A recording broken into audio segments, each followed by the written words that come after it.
More tax pain lies ahead for Kenyans as the National Treasury proposes additional taxes. Now the question is, will these additional taxes really grow the country into prosperity?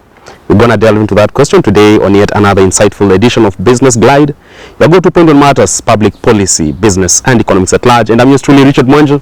Always a pleasure to have you on board. Now to unpack this conversation is none other than Kenya's most sought after political analyst and renowned public policy analyst, Herman Manyora. Yes. Welcome to the show, sir. Wonderful. Looking sharp as always. Thank you. You're very serious. Are you going to the meeting, to have a meeting with the National Treasury? I mean, serious. What for? Haven't you seen the new raft of taxes that they are proposing to come into effect? I've seen, but I said we are powerless. This is Wanyonge. Let them do with us as they will. As they will. You know, we are like now Abraham. Abraham had a wife who didn't have a child, Sarai. And they agreed with Sarai. In fact, Sarai is one who asked him to get into a relationship with her guy, I think. Yeah. So that they may have a child for generations. Abraham was a man of God. And as you would expect, an arrangement like this will go bad at some point. So Sarai now saw that this woman whom he had brought in the homestead and given to the husband, the woman was not respecting her. And she went to Abraham and complained, my husband, this woman is disregarding me, disrespecting me, she has become bad. Of course, I can't remember the things, but yeah, the context. You would expect what she would say. You know what Abraham told her? You tell us. Do as you will with her, as you wish with her. She's your servant. Do with her as you please. So we are under the mercy of Ruto, David Indi, my friend Chris Rotich. Is it Chris who? Yeah. Kipto. Yeah. We are under their mercy. Let them do with us as they please. As they please. If they want to tax us to death, let them go ahead. We are powerless. The argument the MPs who should protect us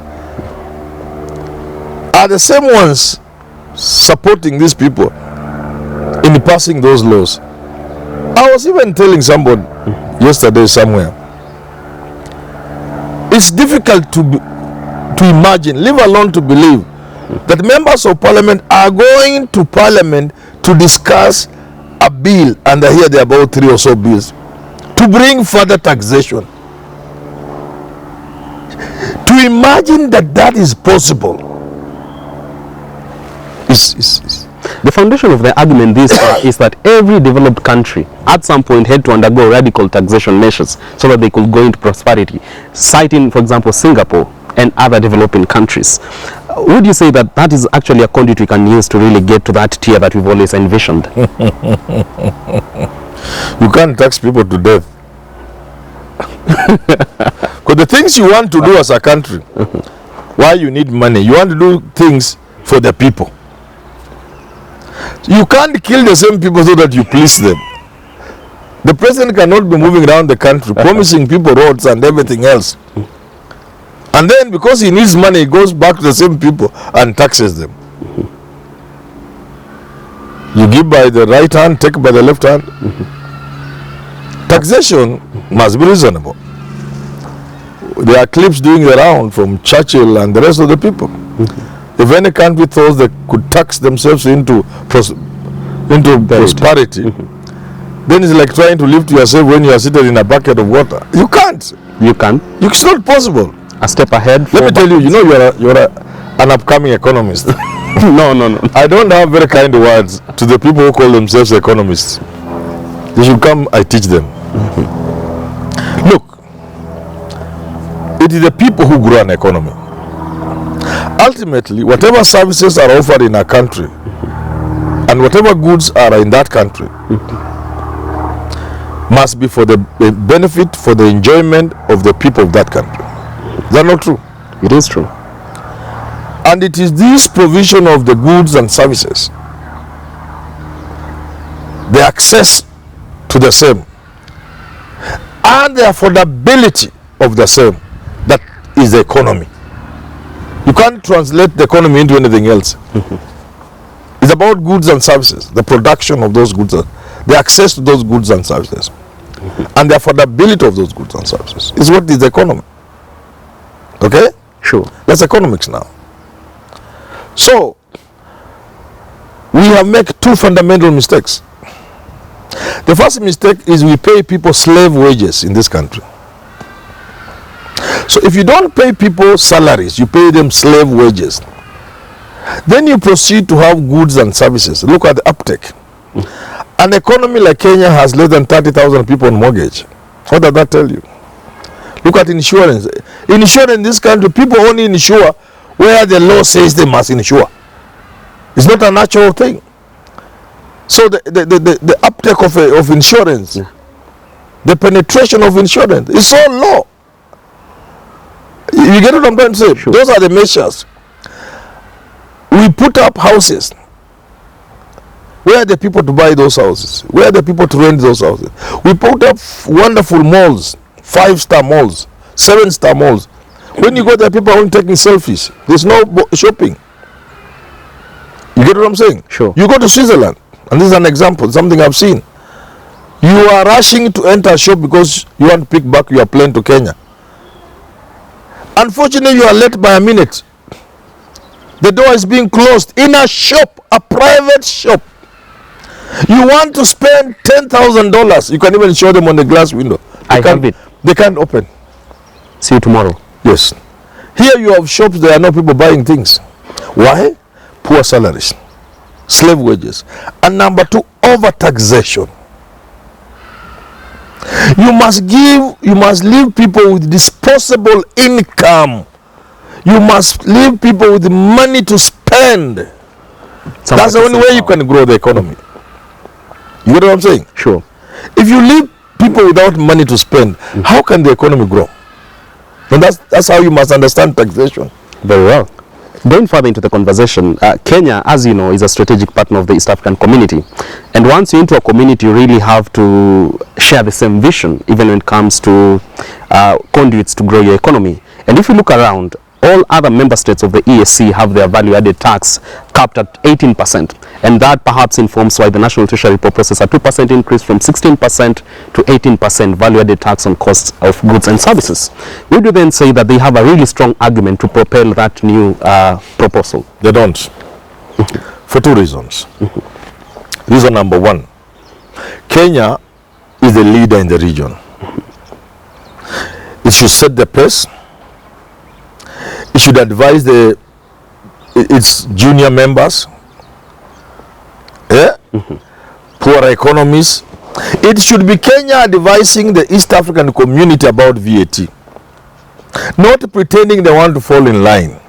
Because when they must fall in line on mitumba, on second-hand clothes, they can't. When other East African countries are saying, in order to grow our industries, we need to move taxation high on these mitumbas. Kenya does not. Now they are pretending. So that the first reason is Kenya is the leader. Pace setter. And the pace setter.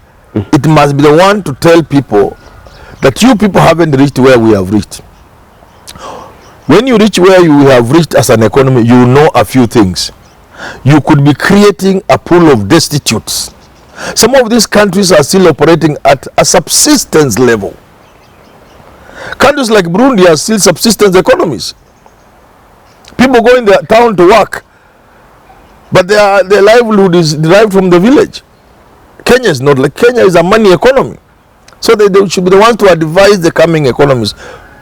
VAT will help us create pools of poor people. Let's remove from 16 to 8. Not upwards. That's number one. Number two, VAT is the most immoral tax. Why immoral? It's even a criminal tax. VAT violates all the principles of taxation, the principles of equity and equity. Fairness. And fairness.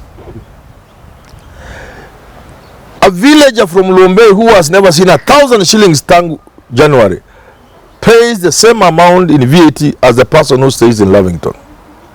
You can't defend VAT. You cannot defend it. A tax must be discriminatory. It must discriminate by graduating, by saying, and to those who have more shall be added unto them. No. More is expected in terms of tax. So, society has given you an opportunity to blossom, to grow, to be rich. Accept that we tax you more so that the poor people in the country benefit. You get what I'm saying? That is the principle of violation of taxation which VAT violates. So on those two scores, nobody should be talking about VAT. But finally, I've looked around. How much money does VAT bring in? Look at fuel VAT. How much do you expect to raise? Look at what you raise through VAT vis-a-vis the pain you occasion the people. The ripple effect. The pain. You cause so much pain to get just this little. And that's where politics meets economics. That's what I'm telling you, economists. You are just burek people. Politics meets economics at some point. Because the economist may be viewing everything in terms of statistics. The money is coming in. Those are just figures. But the politics, you will tell them, the figures you are talking about impact on real people. Don't just see you want to move VAT collection from 50 billion to 70 billion. You should be aware as you move from 50 billion VAT collection per year to 70, in between there Kenyans are going to suffer. Really people, really situations. Somebody's child will not go to school because you made life now completely impossible. Or investor because they will have to choose between feeding the family and taking the child to school. So you are creating a school dropout by trying to move VAT from 50 to 70 billion. You get it? I get it. That's where politics meets economics. Because to the economist, if he's not careful, it is just the figures. Everything is the figures. The statistics. We have a deficit of 100 billion. How do we get it? Tax more. But allow me finally. You could say anything you want to say later, but allow me this. If we go in the same way we are going, we'll tax ourselves into death. Into death? I've been saying on some of my shows and I've been saying on TV, the reason why we want to keep taxing and taxing ourselves, we have refused to think. We are allergic to thinking and we are never serious. This country can raise money from sources other than taxation. Let's look at those sources. So that if you get 3 trillion, 2 trillion from taxation, is it not possible you could get 1 trillion without going to tax Kenyans? If the answer is yes, let's focus on how. How can we raise our revenue collection from 2 trillion to 3 trillion, for example, without raising taxes? Without even expanding the tax base, because that's one option, tax base. Okay, if we had 2 billion, we work on the tax base and the other administrative aspects of the taxation, we could move to 3 trillion. But by looking elsewhere other than tax, we could move to 5 trillion. Alternative income sources. Yes, that's what we need. We've killed all our parastatals. Some of these parastatals will give us billions of shillings. Devolution was to give us those billions. Devolutions can also create billions. Are we sure we are getting the best out of our national parks, game reserves? Are we sure? Are we sure we are getting value for money when we give conservatories, what do you call them? Conservancies to foreigners? Yeah, sure. Are we getting the best value? Are we exploiting our marine life? Lake Victoria, Lake Naivasha? The Indian Ocean? Is the best we can do with Lake Naivasha to pump poison from flower farms? Is that the best we can do for ourselves? Under the result of a few exports. Yeah. Is that the best we can do for ourselves? No. We need to think beyond this. Otherwise, we shall tax people into death. But then again, if that's the only source of income, we shall get excess debts, we shall tax ourselves to death, and we shall collapse. Look, where we have reached, who would have known this government would borrow a shilling? Look at how much they have borrowed. Within the same period they have been in power, they have borrowed much more than who ever borrowed in the same period. And they are continuing to borrow. We can't pay what we have, and we are borrowing more. Yet we can't pay what we have. But somewhat, maybe the government's hands are tied, because this is a government that has justified it, got into power, got empty coffers, and there's a need for it to replenish the coffers. First, they have to borrow. And also, secondly, would you say that you are saying never, you know, you are an economist, don't parade yourself and say empty coffers. Which empty coffers? This government has only one route to revenue, which is collection of tax. You collect and you use. So what money would you expect to get in the coffers? This government is not a saving government. This is not China. Are you then placing the so if the government does not collect money to save, it collects to spend, sometimes even on a daily basis, what money would you expect to find in the treasury? Absolutely not. So when you are talking that, either you are so ignorant, and that's so dangerous for the country, that a person as ignorant as you can be given the power to lead the country, or you think Kenyans are fools? Very right. Because you don't expect to find money in the treasury. Money is collected and spent. So which money are you expecting to get in the treasury?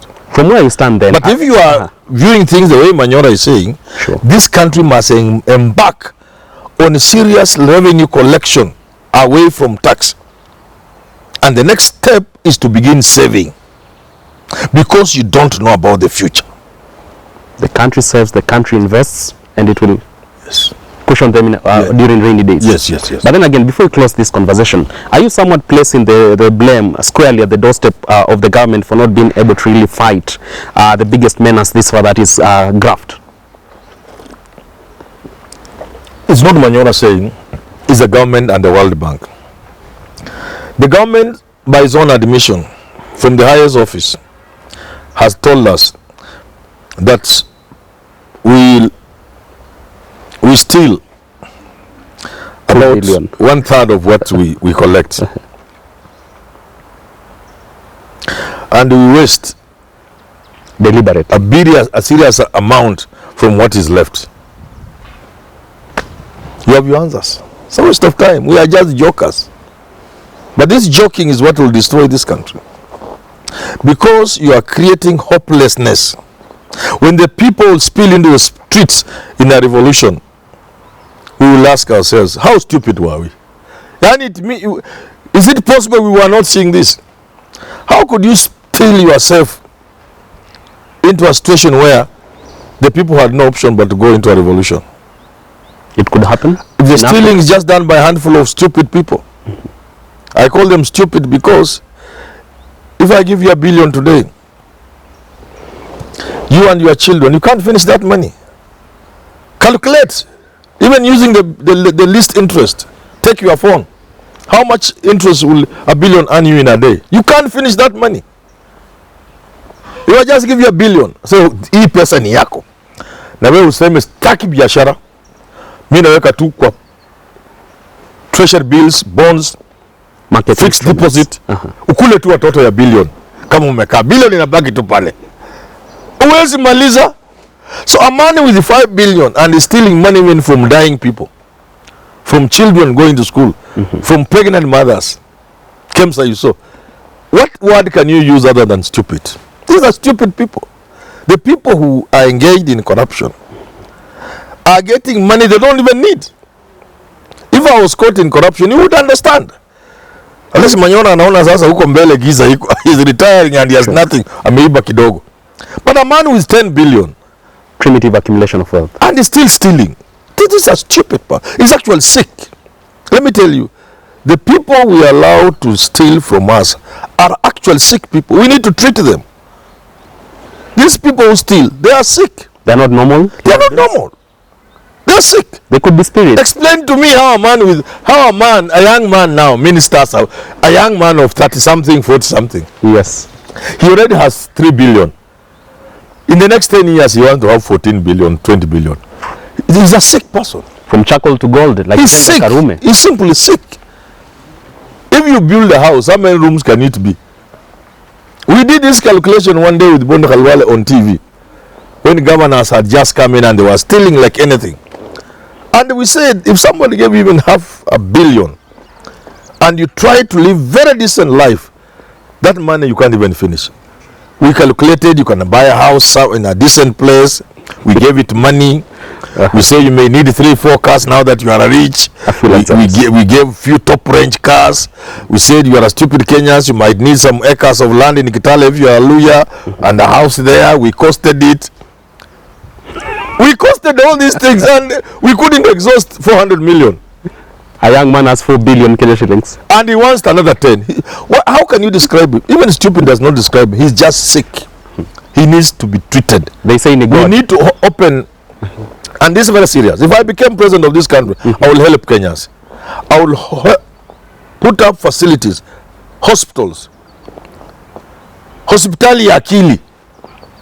Watu wasaidiwe sababu akili zao zimeharibika. Mtu ana bilioni 6 na anatafuta ingine, na anaibia mpaka wagonjwa. Anaiba pesa ya hospitali ya dawa. Huyu mtu ni mgonjwa. Lazima tutafute tiba. Hawa wezi wetu wanahitaji tiba. Wanahitaji nini? Tiba. Lakini wagonjwa. I have told you, if I give you $1 billion, you can't finish. You will never touch. You are young. Maybe you are not even married. Sure, of course. You will get married. You will get children. They will never touch that $1 billion. Up to your grandchildren. They will just be eating the profit. And it will be more than enough. When we end this show, take your calculator, find out the average rate earning from on interest on treasury bills, treasury bonds, fixed deposit, whatever it is. Use an average, even if it's 10% per annum. Put it on $1 billion. Let it rest there for 3 months only. Then start eating it. Tell him if you'll finish the interest. You can't. It will run in millions of shillings per day. Someone would say Manyora is really now the place of God in the success of the young rich. Doing what? Really now the place of God. They say in God. You can't go to heaven if there's heaven. We believe there's heaven, but those who don't believe, fine. If you believe there's heaven, you can't enter heaven if you are these billionaires around you. I said you cannot be a billionaire without stealing.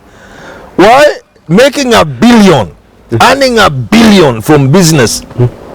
Mpaka unaangalia kwa account iko billion imekaa pale B.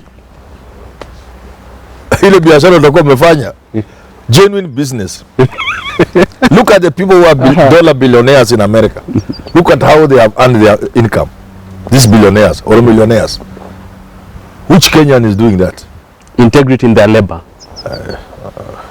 Very well. There you have it from Herman Manyora talking matters taxation and the additional proposed taxes from the National Treasury. They are yet to come into effect, but we wait to see how that conversation will roll out in the days to come. Time now for Fan of the Week. It is none other than Maxwell Kiplagat from the United States of America. From USA? Yeah. Maxwell Kiplagat. Sure. Thank you. We like Americans. They support us. They are part of the family. He's a young economist best there. Oh, a young economist? Yeah, sure. Wonderful. Wonderful. All right. Until next time on Business Glide, do have yourself a very good day. My name is Richard Monju. Always a pleasure to have you on board.